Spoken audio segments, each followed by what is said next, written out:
This podcast is brought to you by Podcast Nation.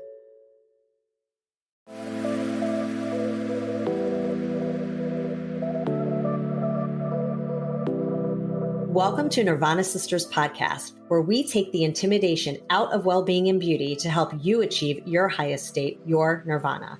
We are sisters-in-law and your hosts. I'm Amy Sherman. And I'm Katie Chandler. So let's get into some real conversation.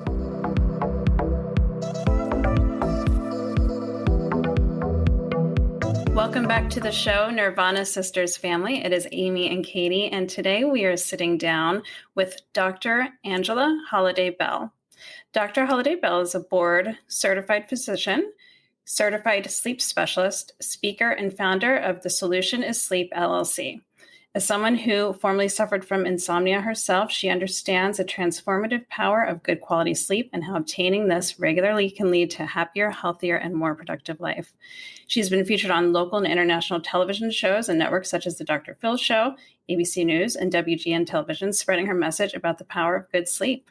She also sits on the advisory board of Health Magazine and regularly contributes to a number of print and online publications such as the Sleep Foundation, Women's Health Magazine, Well and Good, and Today Show. She also helps overwhelmed workers beat burnout and build resilience while increasing productivity and engagement through better sleep. So we are so incredibly excited to have you here because sleep is everything, if you ask me. So welcome to the show, Dr. Holliday Bell. Thank you. I'm excited to be here. Thank you guys so much for having me. Yeah, we're excited. Yes, welcome. Well, let's kick it off. I always tell my kids, sleep is medicine. 100%. Could not agree. That's the truth. It really is. We like to get started with a Nirvana of the week, just a moment that brought you a little bit of joy this week. So, Amy, let's start with you. What was your Nirvana this week? Well, let's see. This week was a super busy week, and I think my Nirvana this week was kind of a series of things. I just got a lot done, and I was very productive this week, and I feel like every time I'm productive, it makes me feel better, and I just feel accomplished and like really good. And so I just got a lot of things off my list and a lot of like projects done, work-wise and otherwise. So I was just feeling really like motivated this week. What about you, Katie? Nice. Mine, I think, is today, this weather. I am in New England and it is typically very, very cold in February. And we have a 50-degree day. The sun is high in the sky and shining. And I can like feel the vitamin D coming into my system. I've got the happiness, joy of the vitamin D hitting me today. So I think that would be mine. What about you, Dr. Holliday Bell? I got to spend some time with my family, my parents, this week, and I'm always so busy and like on the go that I don't often get that time. So it was really nice to just take a second to sit back and enjoy some time with family. Yeah, that sounds great. That's always the absolute best. Great. All right. Well, let's start out. I have like, I don't know. I have a million questions, but I'll try to keep it reeled in. So to start out, let's hit some basics, right? How much sleep should we all be getting every night? Is there like a certain time? Should we all go to sleep at a certain time and wake up at a certain time? What's the 101 there? Yeah, that's a great question. And one I get often. And I always like to say, sleep need is variable for every individual. So sleep need is like shoe size. There's no one size fits all. So most of us have heard that you need 7 to 8 hours. That's very much an average. Some people need 6. Very few people need 6, but some people need 6 up to 10 hours. And so it's important to determine what that sleep need is for you and then aim to get that. So mine is 9 hours. I know that I need a solid 9 hours to feel rested. 7 hours, I'm exhausted. So it's important to know what that number is for you and aim for that every night. And do you suggest, I've read before that it's good to go to sleep around the same time, like have a similar sleep pattern, start falling asleep at the same time, waking up the same time as much as you can. And why is that beneficial if it is?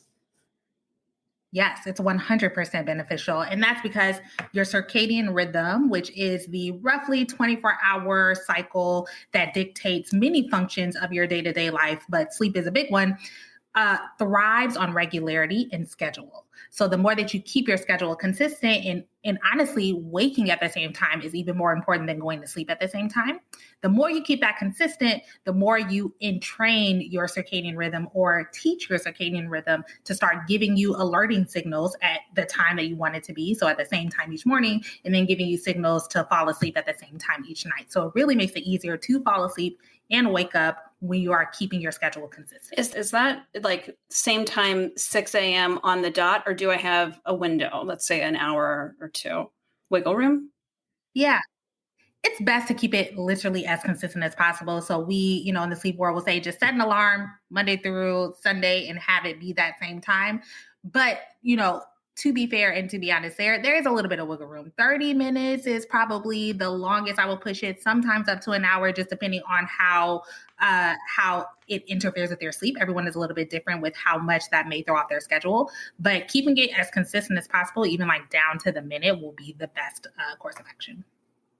Yeah, I was going to just make a comment that totally makes sense because on the weekends, because I'm not a morning person, I've become a morning person, obviously with kids, and my husband's an early riser, so I've become a morning person. But on the weekends, I try to sometimes sleep late. And every time I do, I feel terrible that day. I'm like more tired, lethargic. And I always say to my husband, I'm like, it's so weird. It's because I got up late. But if I get up the same time every day, like I usually get up at 7 during the week, I feel a million times better. Exactly. And that is your body telling you, like, no, we need to keep this consistency. It's screaming for that. Even down to like meal times and the time you exercise. Like your circadian rhythm actually controls many different functions in your body and really likes to keep it as routine and consistent as possible. Oh, that's interesting. Okay. All right. So, excuse me. We've all heard melatonin. For a long time, I just thought melatonin was a pill that I took. But melatonin is something we make. Is that correct? What is melatonin? What is the science behind it? What triggers it? What inhibits it, etc.? Definitely. So melatonin is a natural hormone that we produce in our bodies from the pineal gland in your brain. There's also some research starting to come out showing that a lot of melatonin is produced in your gut, but the melatonin we think of that signals sleep is produced in your brain. So we produce that naturally. It does also come in supplement form. And I like to think of melatonin as the hormone of darkness. So let's say, before we had all the artificial lights that were, keeping us up and awake at night, your circadian rhythm and the hormones that were released were regulated in large part by the light and dark cycles that naturally occur in the natural environment. So as the sun went down and you didn't have any more light to alert yourself, that's when that signified melatonin to be released. And melatonin helps to set the stage for sleep. So it signals to your body, okay, it's time to wind down. It's time to transition into sleep. And it allows you to make that transition easier. Light is going to be the strongest thing that inhibits that. So as we're spending a lot more time in artificial light, and even if you're spending time outside, let's say on a late summer day when the sun is still out, that's going to be signaling to your body that it's time to be awake and be alert because there is light outside. So it inhibits the release of melatonin. So the way that I tell people to utilize their own natural melatonin release is by decreasing the light emissions about 2 hours before bedtime as much as possible. So for some people, if you have to like be on your computer during that time, using blue light blocking glasses, simply, if you have dimmers in your house, dimming the lights, turning off overhead lights and using instead table lamps or candles, all of those things help to decrease the alerting signals from the light and signal to your brain that it's time to start releasing that melatonin. So I guess that means you shouldn't have a TV on in your bedroom. Exactly. Yeah, exactly. And that is why we say limit electronics, because light is made up of a lot of different wavelengths, but the blue wavelength in particular is the strongest inhibitor of melatonin. And that is the more prominent wavelength that's in electronics like your television, your tablet, your phone, etc. So it's best not to look at those things close to bedtime because you're going to be inhibiting that melatonin release, or at least use something to block out the blue wavelength so that it's not so strongly inhibiting melatonin. It's funny. We sometimes watch TV at night, but I fall asleep. So then I'm like, well, does it matter? Because I'm still falling asleep. That's actually a good point. So I like to say, generally speaking, some people can literally sleep anywhere, anytime, no matter what their schedules are, what they're doing. Yeah, that's me. An accident outside and they're fast asleep. Praise. Good. I'm so happy for you guys. I wish I had that ability. I absolutely If you do, then, you don't really need to change things up that much, right? Because it's working for you. And there are differences in sleep reactivity, we call it. So I have a very high sleep reactivity. My environment really interferes with my sleep, stress, anxiety, all those things interfere with my sleep significantly.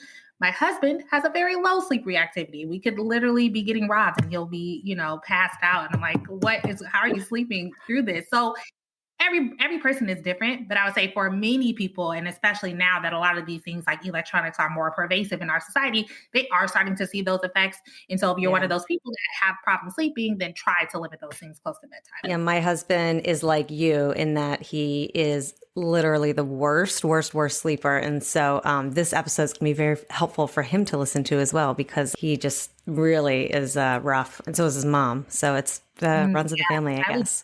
For sure. Absolutely. Yeah. I am more like you are, Dr. Holliday Bell, in that I have to have kind of like a bedtime ritual. I have to shut the lights need to go down. I have to do the whole thing 1 to 2 hours before I want to be asleep. And if I can't, I am inevitably up later and my sleep is disrupted. So like last Wednesday, we went on a random couples night, which we never do during the week. And I didn't get home in my bed until 10 o'clock. I didn't fall asleep till midnight. So, it's like, it's part of the routine. And I guess it's all triggering that melatonin. So when we take melatonin as a supplement, we're really just trying to replace the lack of what we're making or not making, essentially. Yeah, essentially, or augmented. Like the amount of melatonin we take in supplements is significantly more than what's produced by our pineal gland, by our brains. And so, there's thoughts about whether or not we need that much. We actually often take way more than we need to trigger sleep, but it helps to just augment that process to help us secrete more so that it's moving our body towards preparation for sleep sooner than our natural release would. Okay. Yeah, it's funny. Even though I am a good sleeper, I do find that when we do more of a wind down routine and dim the lights and like all that stuff, I do sleep more soundly and better, and I don't get up in the middle of the night. So yeah, I'm sure. And Adam, Amy's my sister-in-law, so my husband is her brother. He sleeps like Amy sleeps. He sleeps like a rock. He could sleep through anything too. So you guys have the good genes. So some tips for falling asleep quickly. Do you have anything particularly that our listeners would like for that? Yeah. So I think establishing that bedtime routine, just like you guys both mentioned and alluded to, is so important because, right now we live in such busy time. We all just talked about how busy, we are. We were talking about our nirvana moments, and we're working and we may be parents or taking care of spouses and doing all these things. And our brains are going constantly. And then many of us treat sleep like it's a light switch. So we just turn off and like, okay, you can go to sleep. And again, there are those amazing, incredible superhumans that can do that. But for the most part, we can't. And so your brain needs that time to wind down and transition to sleep more than just even the melatonin release. Like one of my colleagues likes to say, brain waves have to slow down in order for sleep to happen. And that's very, very true. And so you're giving yourself and your brain that time to slow down. So just implementing a consistent bedtime routine will help you to fall asleep faster than if you all of a sudden try to go to sleep and then you're in bed tossing and turning and, not able to do so. And then having a relaxation technique that you can engage in either regularly or after a particularly stressful day is super important. And what I mean by that is not just like, okay, I'm sitting down and I'm relaxing. There are actually techniques you can do that trigger your brain to slow your heart rate, slow your breathing rate, lower your blood pressure, and signal to your brain that, or signal to your body, okay, we are actually relaxed and now we can fall asleep. Because whether we know it or not, when we're stressed or we're anxious and brain waves are going quickly, we start to breathe quicker. We take more shallow breaths. We do all these things that trigger to us that, there is a reason that we need to be alert. And so by triggering the opposite of that, you tell your brain there's no reason that we need to be alert. Now we can relax and now it's safe to go to sleep. Okay. So what are some of those things? Like breathing exercises or? Yeah. Exactly. Yes. Breathing exercises. Diaphragmatic breathing is one of my favorites because you can do that anywhere. It's easy to practice. It's an easy technique for most people to grasp. And it literally is just practicing taking deep breaths. As I mentioned, we naturally breathe more shallowly. And so it doesn't allow our lungs to fill completely, and it doesn't trigger that parasympathetic nervous system or the one that slows everything down.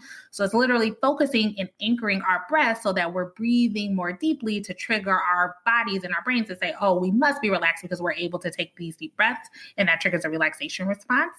Something like progressive muscle relaxation, where you literally go through every part of your body and focus on tensing and relaxing each muscle in a specific way, in a specific fashion. That that allows you to sense when you are tense and then to manually relax yourself is also helpful. Guided meditation. Like I always recommend trying different ones, see what works well for you. Practice during the day when the stakes are not so high and you're trying to fall asleep, and then incorporate that into a bedtime routine. Oh, that's smart. Yeah. I've never thought about trying it that way. Yeah. Mm-hmm. So Some what people about, yeah, go ahead. I would say some people will try like, oh, I tried that last night and it didn't work. And like, I couldn't fall asleep. And that's because you're anxious and frustrated and trying to fall asleep. And you're like, hey, that's not going to work. But if you practice it during the day when there's nothing on the line, it's not high stakes, you're just teaching yourself how to trigger that, then you're going to be more effective at doing it at night. So I always say practice it just 10 minutes during the day and you get better at it, and then you can incorporate it at night. Yeah, that's a great idea. Really smart. So what would you say for people, and I have this a lot, and so does my husband, where you get up in the middle of the night to go to the bathroom or whatever, and then you can't fall back asleep because your mind starts racing? Mm-hmm. So common. They call it the 3 a.m. syndrome because for some reason it's always like around 3 a.m. for people. You're so right. Yeah. But you get up. And so there are a couple of factors there. The first thing is your sleep drive. There's actually like we call it process set. So your drive to sleep decreases the more you sleep. Makes sense, right? And so the closer you get to morning, the more you've slept off that sleep drive. So that drive to sleep is decreasing. And then we're getting closer to the morning hours where your alerting factors from your circadian rhythm will start to pick up. So it makes sense that it's going to be harder to stay asleep at that time, especially if you have a reason you woke up, like going to the bathroom and so on. And then you start ruminating on thoughts and things like that that make it even more difficult to fall asleep.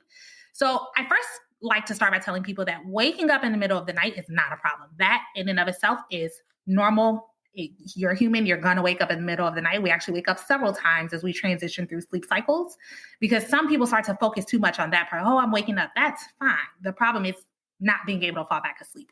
So a normal sleep latency, or time it takes to fall asleep either at the beginning or the middle of the night, is actually up to 20 minutes. So if it takes you that long to fall asleep, fine. Try to do your deep breathing, try to do some relaxing activity until you fall asleep. But if you are not falling asleep after that 20 minutes, the recommendation is actually to get up and out of your bed and do a relaxing activity like reading a book, meditation, something like that, until you fall back asleep. The reason for this is for individuals who say every night at 3 a.m. I wake up, I get in bed, I can't fall asleep, I'm tossing and turning for 2 hours and it's 5 and I finally fall back asleep, then my alarm goes off. You're teaching your brain that that's what we do at 3 a.m. in the bed, is that we wake up, we toss and turn, we're frustrated, we're anxious, and we can't fall asleep. And that entrains your brain that that is what you do. And you start to connect those thoughts, those feelings, those emotions with being in the bed rather than sleep. So you want to break that cycle by getting out of your bed, doing something else to induce sleepiness, and then getting back in bed only when you're sleepy again. That helps to reestablish that relationship and makes it less likely that you'll be up for the same amount of time in subsequent nights. Wow. Has Stu ever tried that, Amy? Her husband is notorious for waking in the middle of the night and not being able to fall back asleep. I don't know. I'll have to ask him. I mean, I know sometimes he's like gone downstairs and gotten something to eat or like something like that, and he's gone back to sleep. But yeah, I mean, he's done it all. Who knows? But that's a good idea to just get out of the bed and stop tossing and turning. Yeah. And the key is not to engage in other stimulating activities. So some people are like, okay, I'm going to be on my phone, or I'm going to, watch some Netflix shows. All that is doing is further waking you up more, stimulating you, or even eating, because then that teaches your body, again, this is when we eat. So then what happens is your digestive hormones start to release at around 3 a.m. because now it learns, oh, I'm preparing for a meal because at 3 a.m. we eat. So it's very important to choose specific activities that are going to be conducive to feeling sleep again, rather than stimulating or a signal that you should be doing something else. Interesting. All right. So I have a question related to sleep and our metabolism and our weight and everything. I noticed that when I am able to get consistent, more longer sleep, I just like naturally shed pounds without even trying almost. And when my schedule is more, especially like maybe during the school year, I have to be up by 6 a.m. to get the kids to school and whatnot. It's not as easy. So, it just seems to be a pattern. Like I feel like I'm not burning as much at night sometimes as maybe I once did. What's that all about? Yeah, so you are absolutely right in what you're feeling, in that sleep is a huge regulator of your metabolism. And for anyone who's on any type of fitness journey, I say one of the best things you can do, it's exercise, nutrition, sleep. It's right at the same level. And the reason for that is that your hormonal regulation occurs via sleep. So the hormone that makes you feel hungry, ghrelin, is actually secreted in larger quantities when you are not sleeping well, or you don't get sufficient sleep. And the hormone leptin that makes you feel full is secreted in lower quantities. Your metabolism actually slows down when you're not getting sufficient sleep, and then you're less likely to move or burn calories when you're awake, when you're not getting sufficient sleep. So it's actually the perfect setup for you to gain weight. And that is why insufficient sleep leads to obesity. It's independent risk factor for obesity is insufficient sleep.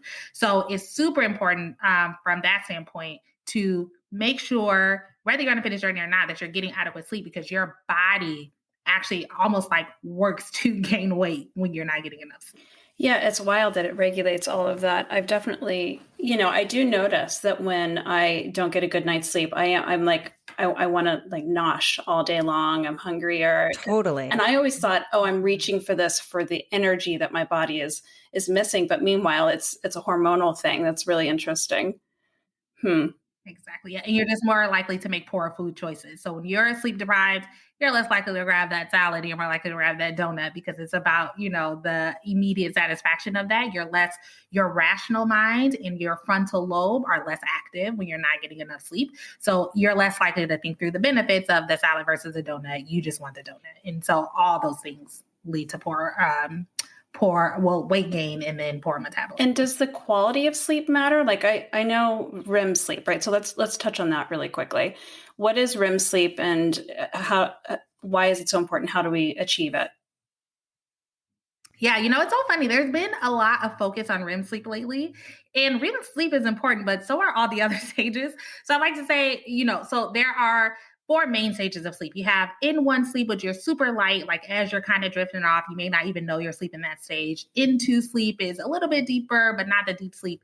N3 is deep sleep, which is actually that restorative sleep that we say. N3 deep sleep is restorative for the body. REM sleep is restorative for the brain. It's not that, clear cut, but that's just kind of the way we think of it. And then REM sleep is a sleep that most of you, not all, but most of your dreaming occurs in, and your emotional regulation, your memories are laid down in that stage. So it's very restorative for the brain. But all of those stages are important, and you cycle through them throughout the night.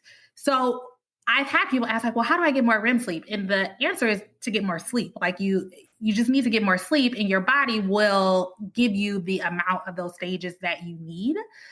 With that, the caveat that if you're not getting enough sleep in general, your body will try to make up for certain amounts that it's missing. So you are likely to have more REM catch up, or we call it REM rebound sleep, when you're catching up from not getting enough sleep.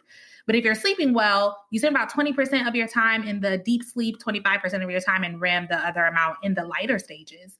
Now, there are medications and alcohol can interfere with REM sleep, so that can make you have less sleep. So you want to, for medications, you speak to your doctor about it. Sometimes benefits outweigh the risks of that. And then you don't want to drink alcohol too close to bedtime, for it's just disruptful to sleep in general. But other than that, there's not a big way to target, okay, I want more REM sleep tonight, more deep sleep.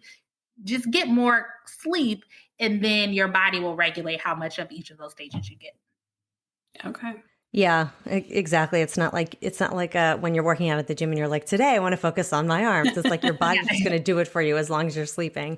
I had a question about jet lag, and like how, if you're traveling, can you regulate your sleep? Any tips on that? Yeah, definitely. So jet lag is a time when melatonin actually plays a big factor, supplemental melatonin, because your circadian rhythm is thrown off from when it would naturally produce melatonin, which is really what causes the jet lag. So for instance, if you are, so the first thing I recommend is trying to travel overnight in general. Like if you can travel overnight and get to the next place in the daytime and sleep on the plane, that's a good way to kind of slowly get your body into the next time zone. The other thing, actually, even before that, is adjusting to the time zone even before you leave. So if you are going somewhere in which your sleep time will be later than your current sleep time, actually adjusting by about 20 minutes each night prior to leaving will help to slowly get your body used to it, because it takes about a day, we say, for each hour time zone difference for your body to adjust. So if you can slowly do that, it makes that happen faster. The other thing is Light is so important. Like I said, it's a strong factor in regulating the circadian rhythm and inhibiting melatonin release. So if you get somewhere in what would be your native nighttime, but it's daytime in that place, you need to be out in the sun, out in the day, get natural light, because that sends alerting signals to your circadian rhythm. Say, oh, actually, it's not night, it's daytime. You need to be awake. And then as it gets closer to nighttime, take melatonin so that, because it's unlikely for your natural melatonin release to occur because it's not used to being released at that time, but you take melatonin to signify to your body that it is nighttime, it's the darkness here, and that helps to transition things. Those are great tips. Thanks. Absolutely. I know jet lag can be such a crusher. So let's talk about some sleep disorders. I know of sleep apnea, but are there others? What are they? And how would someone know that they're suffering from them? Yeah. So as you mentioned, sleep apnea is probably the biggest one and can have some really significant consequences for health down the line. So that's always one that I recommend getting checked for if you're concerned. So if you're snoring every night, if you are taking pauses in your breathing, waking up, gasping for air, waking up with morning headaches, definitely recommend getting assessed for sleep apnea. Another fairly common one, and I think way more common than we even know, is something called restless leg syndrome. And that is when you have this urge to move your legs, but really it can be any part of your body, mostly the legs, but it can actually be the arms, as it gets later into the night. And it makes it difficult to fall asleep and to get good quality sleep because as you're going throughout the sleep stages, you have this urge to move and it kind of alerts you before you can get into the deeper stages. And so it causes poor quality sleep. A very common, one common cause of that is iron deficiency. So it's actually one that we oftentimes can manage and actually have a treatment for. So the problem is a lot of people don't know. So they are not like, oh, I have this urge to move my legs right before I go to sleep. And then, they don't know that that is a thing. So education is key. And it's also why I tell people, if you're having problems sleeping, talk to your provider about it. Like people treat sleep issues as if they're just doomed to have them forever and there's nothing you can do about them. But sleep is so important and integral to health. Like if you broke your leg, you would just like, oh, guess my leg is broke. Nothing I can do about that. You would go to the doctor, you would get it fixed. Same thing for sleep because there are things that you may not know to be assessed for. So bring it up. Similar to restless leg syndrome, there's something called periodic limb movement disorder. It's similar in that it's movements that disrupt the quality of sleep, but it doesn't interfere with the ability to fall asleep generally. It happens like while you're sleeping, you're not necessarily aware of it. You just know that no matter how much sleep I get, I'm not getting quality sleep. I'm exhausted all the time. And then you get a sleep study to diagnose any one of those things. So that's where you go to a sleep laboratory, they hook you up to these things, you sleep there. Now they actually have at-home tests you can do for some as well. And then they assess your movements, your breathing, your oxygen level while you're sleeping, and then determine whether you have any of those things. So I would say those three are the most common. I actually, this past summer, I want to say, I was diagnosed with sleep apnea, but it was strange because it took me maybe 6 months to realize what was happening because it was like low lying. So I was shocked when I realized that that's what it was because I would wake up a lot, but I wasn't waking up and bright-eyed. I would it's that kind of thing where you wake up and sometimes you open your eyes, sometimes you don't, you fall back asleep. But what I didn't realize that I was doing that 100 times a night. So I was having really disruptive sleep and I, wasn't feeling good, but I never in a million years would have thought sleep apnea, and since then and using a mouthpiece and just, good old snore strips, I sleep a lot deeper. So it's fortunately mine's an easy fix. But yeah, I think people can be surprised.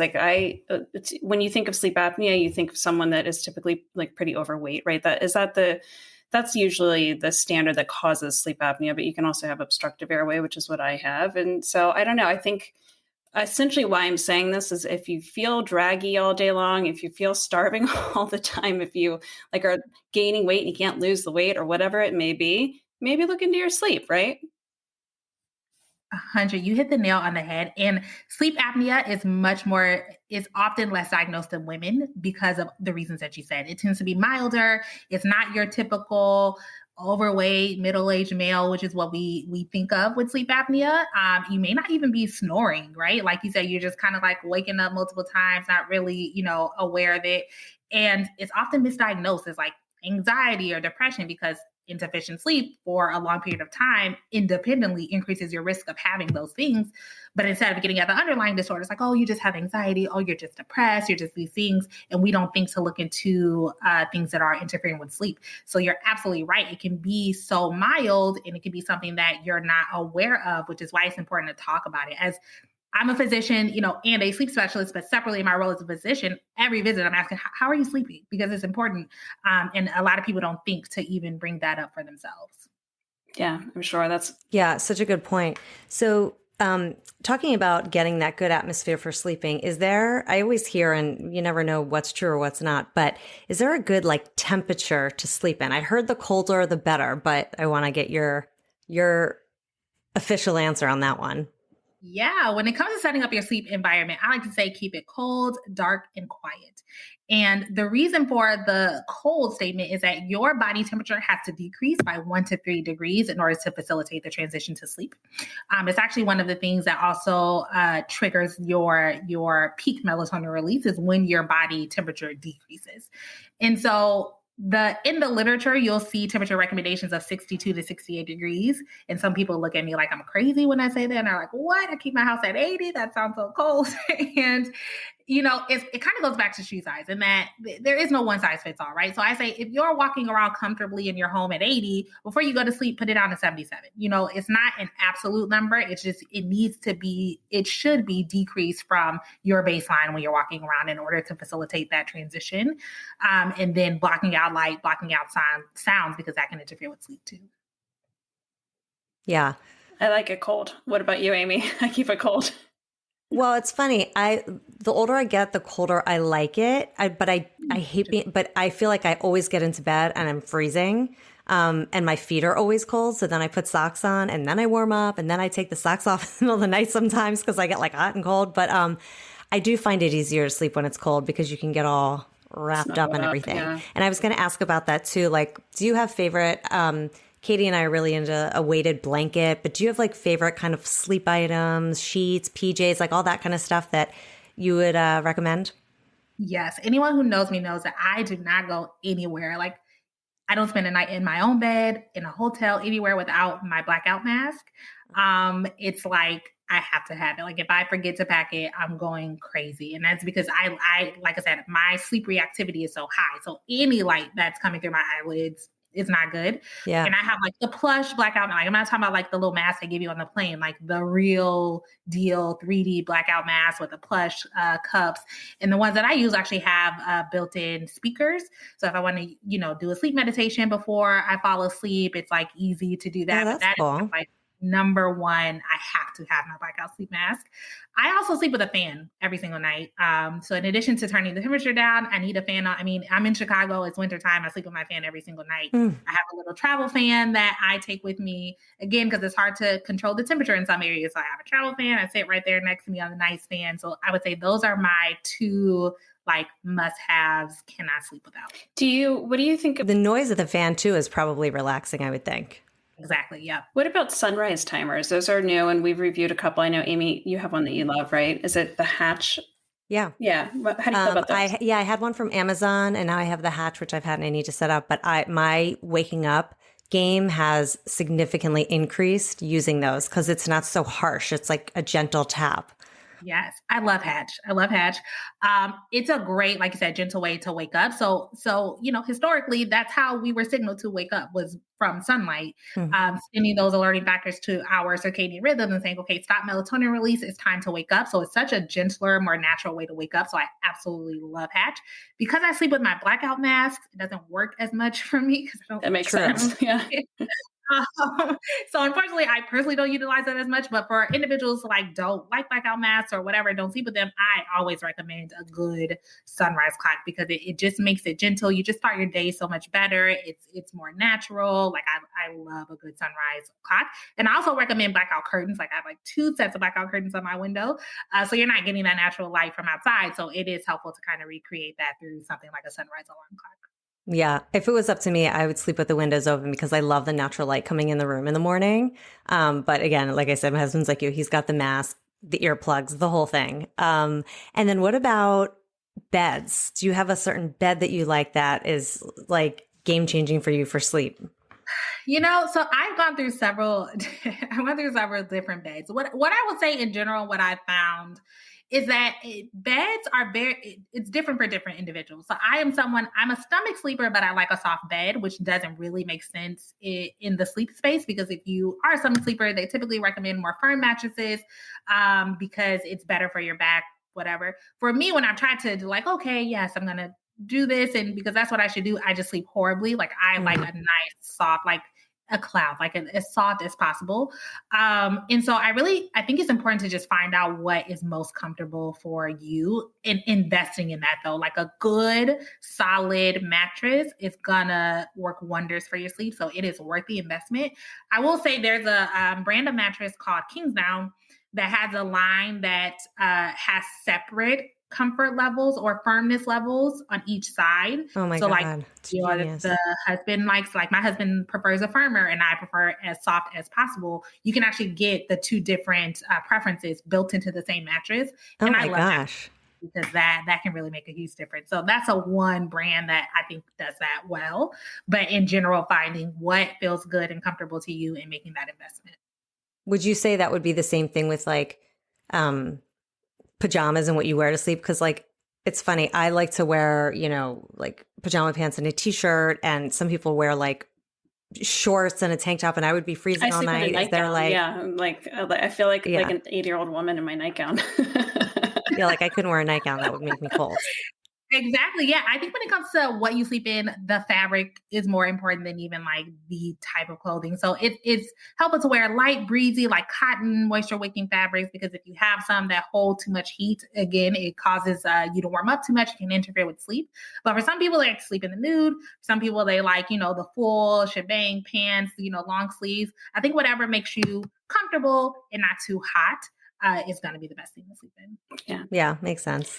This is all such great information. I feel like we could probably keep going and going and going, but I know there's so many more questions. I know, but we know you have an amazing Instagram feed with so much good sleep content. So I know a lot of our listeners are always asking questions about sleep. So we definitely want to make sure that people are checking you out. Your Instagram is @sleep_MD. That's correct, right?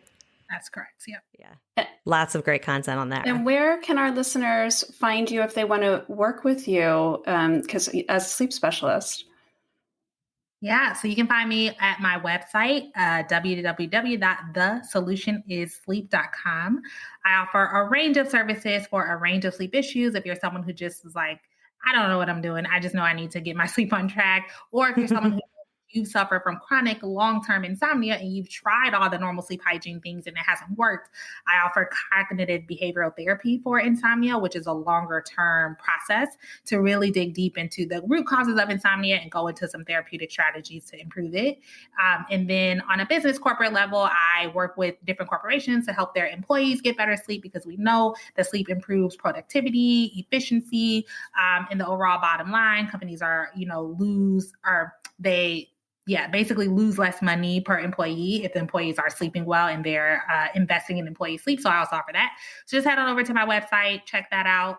And you can also find me on LinkedIn at Dr. Holliday Bell. I try to give more longer form content than I can give on Instagram. Yeah. So any of those avenues are great. That's great. It's amazing. It's so true. Like sleep is absolutely everything. All these people that are like, wake up at 5 a.m. and go to the gym and do all of this. I'm thinking, no, like I need that extra 1 or 2 hours of sleep. Like I am prioritizing that. And I'm a morning person. 100%. Yeah. You will get more done in your day if you've dedicated the time to getting your sleep need than if you're like, oh, I'm just gonna, wake up so early and go to sleep late. Like you're actually more likely to get less done in that time than if you just prioritize sleep. So start with sleep in mind and, adjust the rest of your day around that is what I like to say. Nice. Well, there you go. You heard it here. So true. All right. So we're going to get into our wrap session. So what is your favorite wellness or beauty hack? Sleep. Shocker. Answer, but it's so true. Sleep is good for the skin. It's good to keep you young. Like sleep is always my answer. All right. This next one, we call it our 5-minute flow. You just got out of the shower. Uber's pinged you. They're 5 minutes away. What are you going to do to get out the door and get into that Uber on time? What are your holy grails, your go-to? What's the quick routine? Yeah, so my skincare is super important to me. So I'm always going to have I like the CeraVe and the Ordinary products. So good face wash, sunscreen is so important. So if nothing else, face wash, moisturize, sunscreen, maybe a tinted moisturizer. Eyebrows are also important to me. So fill those in, lip gloss, and out the door. Nice. Yeah, we were just... Your skin's gorgeous. I was yeah, it is beautiful. We were just talking about our love for CeraVe and the Ordinary like 2 hours ago, Amy and I. It's funny. Yeah. And how do you maintain your daily nirvana? Self-care, prioritizing what makes me happy, and what allows me to be the best that I can for everyone else and all the roles that I play. And that's something fairly recent for me. I would say in the past couple of years, I started to invest in, and it's really changed my entire outlook on life, and who I am as a person. So prioritizing my sleep, exercise, taking care of my skin, just the little things that make me feel like me and allow me to be the best version of me for everyone else. So important. The magic recipe right there. I really appreciate your time. And I know our listeners are going to get so much from this. I'm definitely going to be sleeping better now as well.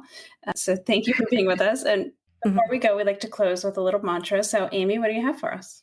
So I took a mantra or a quote from Dr. Holliday Bell on her Instagram feed, and I just thought it was so relevant for our conversation. And that quote is, sometimes the most productive thing you can do is rest. Absolutely. Love it. I have to say, I had a quote too from Dr. Holliday Bell's feed because it was so good. So I think we need to drop this one as well. Let's hear it. Rest is not the absence of activity, but the presence of peace. And I love that. Ooh. It's such a good reminder. Yeah. And to give yourself permission to rest, right? Yes, absolutely. Because you're being productive by resting and refilling your own cup. So I love that. Thank you, guys. That's so great. Thank you for joining us. And we would love to have you back anytime. This is such an important topic. And I think it's gotten a lot of visibility over the last few years. And it's like a continuing subject I feel like I see all the time in the media. So thank you again. Yeah, thank you so much. I'd be happy to come back anytime. Thanks for listening to Nirvana Sisters. For more information on this episode, check out the show notes, please subscribe, and leave us a review. Also, find us on Instagram at Nirvana Sisters. If you loved what you just listened to or know someone that would, please share it and tag us. Tune in next week for a fresh new episode of Nirvana Sisters. We'll continue to watch out for all things wellness so you don't have to. Bye.